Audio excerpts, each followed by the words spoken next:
నా పేరు బేతి వీరదుర్గ నీలిమ అండి. నేను రామచంద్రపురం చెందిందండి.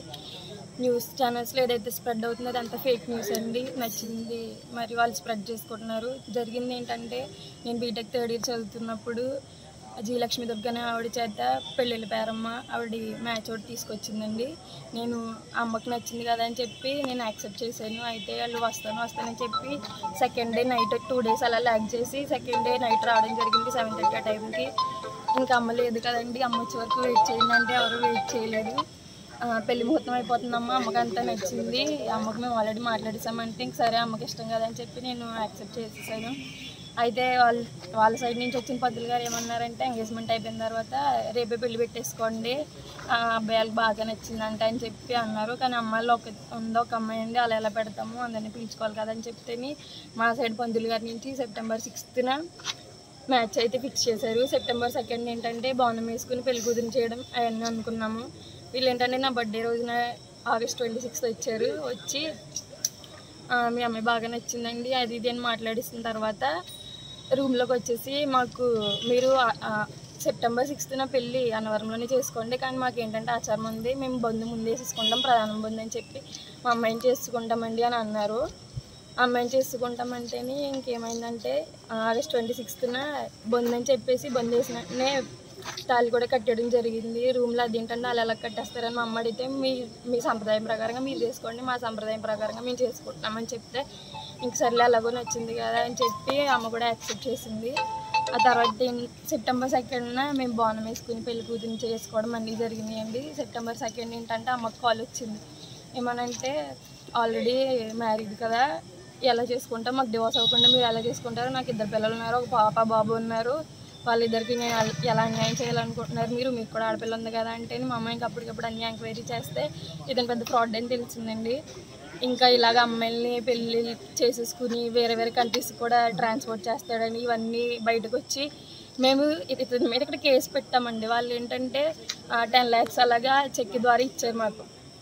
అంటే పిల్ల బాగా నచ్చింది కదా, ఇంకా అన్నీ మేమే చూసుకుంటాం అన్నట్టుగా వాళ్ళు ఇచ్చారు. ఇస్తేనే ఇంకా మళ్ళీ నా బర్త్డే 26 అయితే వాళ్ళు 28th వచ్చి ఇంకా రోజు చేసుకోలేదు కదా అని బిలేటెడ్గా చేశారు. కేక్ తెచ్చి ఇవన్నీ తెచ్చి అమ్మకు కాల్ చేసి ఇలాగా మనీ తెచ్చేయండి, మేము గోల్డ్ అది బయట తీసుకుంటాము, మాకు మేము కానీ ఇచ్చుకుంటామంటేని సరే అని చెప్పి అమ్మ ఇచ్చేసింది. తర్వాత వీళ్ళ వైఫ్ కాల్ చేసి ఇలా న్యూస్లు చెప్తే ఇంకా మేము ఇక్కడ రామచంద్రపురం పోలీస్ స్టేషన్కి వచ్చి కేసులు అవి ఫైల్ చేసాం. కేసులు అవి ఫైల్ చేస్తే వీళ్ళు ఫస్ట్ పట్టించుకోలేదండి. అంటే ఆ రోజు నైట్ వచ్చాము, బాగానే మాట్లాడారు. కానిస్టేబుల్ ఒక అతను ఉన్నారండి, జిఏ మల్లికార్జునరావు అని చెప్పి ఒక అతను ఉన్నాడు. ఆయన ఏంటంటే ఆడపిల్లలు 10 దాటితే ఇక్కడ ఉండకూడదమ్మా, అర్జెంట్ ఇక్కడ నుంచి వెళ్ళిపోండి అని క్యాకులు వేసేస్తే సర్లే అలాగే ఇంక అన్నీ మాట్లాడేసుకున్నారు కదా. నెక్స్ట్ డే మార్నింగ్ వచ్చి ఇంకా తేల్చేసుకుందాం అన్నట్టుగా మాట్లాడిన తర్వాత నెక్స్ట్ డే మార్నింగ్ వచ్చిన తర్వాత వాళ్ళు ఇక్కడ ఏం తేల్చుకోవట్లేదు, కోర్టు చేసుకుంటాను అంటున్నారు. వీళ్ళు కోర్టులో తేల్చుకుని అంటే సరే ఇంక చెప్పి ఇంకా అలా అన్నీ తిరిగామండి. ఎస్పీ ఆఫీస్కి, అమలాపురం ఎస్పీ ఆఫీస్ కానీ మళ్ళీ జనసేన పార్టీలు కానీ తిరిగామండి.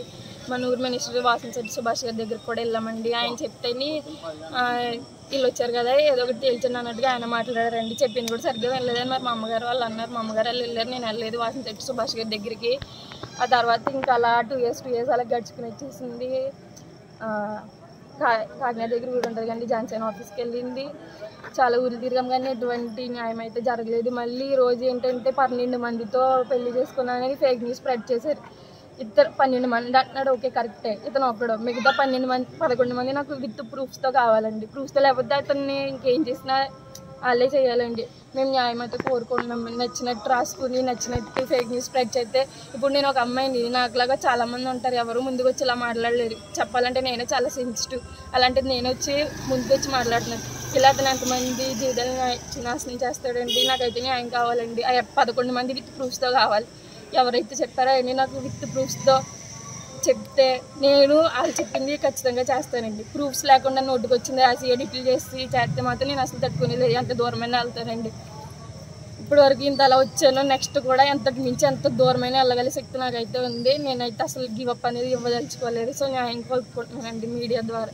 ఏ మీడియా అయితే ఫేక్ న్యూస్ స్ప్రెడ్ చేశారో వాళ్ళే ఇది కూడా చూపించి ఎవరు ఏంటనేది విచారించి న్యాయం చేస్తారని కోరుకుంటున్నానండి. Thank you so much. Hit TV app, ఇందులో short news, live news, entertainment shows, movies, digital magazines తో పాటు మీ జిల్లా వార్తలను కూడా ఫ్రీగా చూడొచ్చు.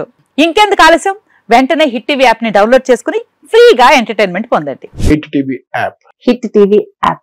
Please download hit TV app. Hit TV app ని ఫ్రీగా డౌన్లోడ్ చేసుకొని ఎంజాయ్ చేయండి. మీకు నచ్చిన ఎంటర్టైన్మెంట్ కోసం హిట్ టీవీ యాప్ ని ఫ్రీగా డౌన్లోడ్ చేసుకొని ఎంజాయ్ చేయండి. హిట్ టీవీ యాప్ ని డౌన్లోడ్ చేసుకుని ఆస్వాదించండి, ఆశీర్వదించండి. ఇంతమంది సెలబ్రిటీలు హిట్ టీవీ యాప్ ని డౌన్లోడ్ చేసుకోండి అని చెప్తున్నారంటే ఎంత మంచి యాప్ ఆలోచించండి.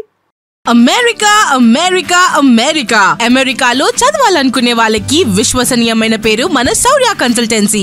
UK లో 1 year masters, UK లో 1 year masters, 2 years work permit up to 5 years visa. Contact Saurya Consultancy.